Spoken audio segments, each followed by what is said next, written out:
Can you just tell me a little bit about like your childhood and how you grew up, and then your like history with football, how you got started? Truthfully, I did not play football until my 7th or 8th grade year. Mm-hmm. We actually didn't have tackle football in junior high. Is what we had out there. We had flag football, so I played that, and truthfully, I got into my first year of tackle football was actually my freshman year in 9th grade. And I just went out for it just because my buddy was playing. And that was really the only thing I was just going to try it because my buddy was doing it. Hey, let's roll with it. Played it. Didn't really like it. I didn't really like the coaching staff at the time. Like I said, they said a lot of bad words and cussed. It just turned me off. Mm-hmm. And then I just kind of got away from it. Took a year off. Was doing track and field. And then kind of got back into it my junior year. And that's when I actually received my first letter for college. And I was like, okay, this can actually take me somewhere. Then I went from there. And then, so were you always an O-lineman? Yeah, I mean, I'm always, I can say I can catch the ball, but, I've always been offensive line, defensive line. That's what I always played just because of my size.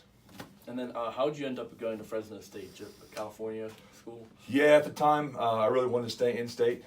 It was for me. And then, truthfully, Coach Sweeney, who was the head coach there, it just turned me on. That year, they actually just beat USC. They beat USC in the Freedom Bowl. And I said, hey, that's the place for me. And then it was one of those things that I had a chance to play. And I definitely wanted to play right away as soon as I could. And it worked out great for me. At what point did you realize that you possibly had a career in the pros? Well, it wasn't until much later in my career. Mm-hmm. The funny thing was, Coach Sweeney, he's the guy when I came in my freshman year, he told me I was going to go pro. And I was like, you really got to be kidding me right now. I mean, I'm a young freshman, and, it just actually came true. And like I said, it really wasn't until, my senior year. It really kind of sunk in just with everything going on. You really don't think about it too much. And then, just having that opportunity to pursue it and do it, I rolled with it. So you get drafted by the Steelers. What happens next? Well, at the time when I got drafted, it was a little bit of a crazy story, and I won't really get into that. But when I was drafted, I had to find out where Pittsburgh was. I'm originally from California and never really been out to the East Coast. It was pretty much okay. This is where I'm going to go live. So there was a big time culture shock for me. It was crazy. Mm-hmm. Great time though. Great time in my life. And like I said, I haven't left. And so you got an injury. Now, what exact injury was that? Can you explain that? Yeah, basically broke my neck. Okay. C4, C5 had snapped, hit my spinal cord. I lost feeling on my right side.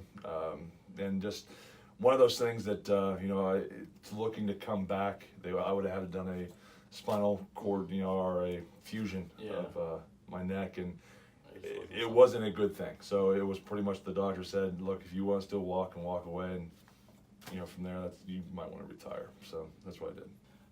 So even you had a shortened NFL career, but what was it like playing out on the field like that on every Sunday? It was insane. Yeah. It was so much fun.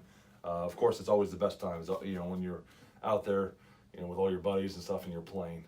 That's absolutely the best time. I mean, I truthfully had a great experience. I did a lot of stuff for the team. It was a lot of fun working with kids and doing that stuff. I mean, it was probably one of the best times of my life. So what is your approach to coaching? I know Coach let's just briefly mention that you're not really a yeller or a screamer too much. I'm not. I can tell you maybe 2 times in 7 years that I've actually thoroughly yelled. But I think it's you got to coach. No matter what the situation is, you got to coach them up. You got to teach. You're a teacher on the field. You're a teacher off the field. These kids need to know that. So you form a relationship like that. And I'm not saying you're buddy with them the entire time, but you're trying to help them out. You're obviously you want to win, but you also want these guys succeeding and get every opportunity they can, especially when they want to work hard. Mm-hmm. And so this past year, in recent years, you've had one of the top O-lines. How do you help make it so effective? Because in my opinion, I think the O-line is one of the most underrated positions. Without it, you don't really have that. We make the dream work, right? No, like I said, I think technique is a big thing that I harp on. Coaching these guys up to perfect steps, to perfect their punches, to perfect everything that they do to make their job easy, and that's the key. Scheme is one thing, but I always tell them technique rules all. So that's the thing. Like I said, I've really had the opportunity to play on every level.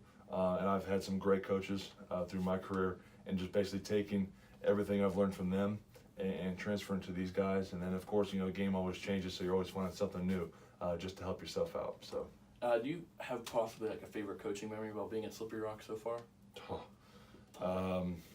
Ton of big games.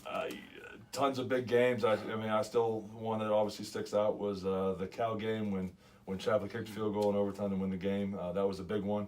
I remember started to chase him, and I said, "Forget it, I'm good. I'm gonna walk over this line."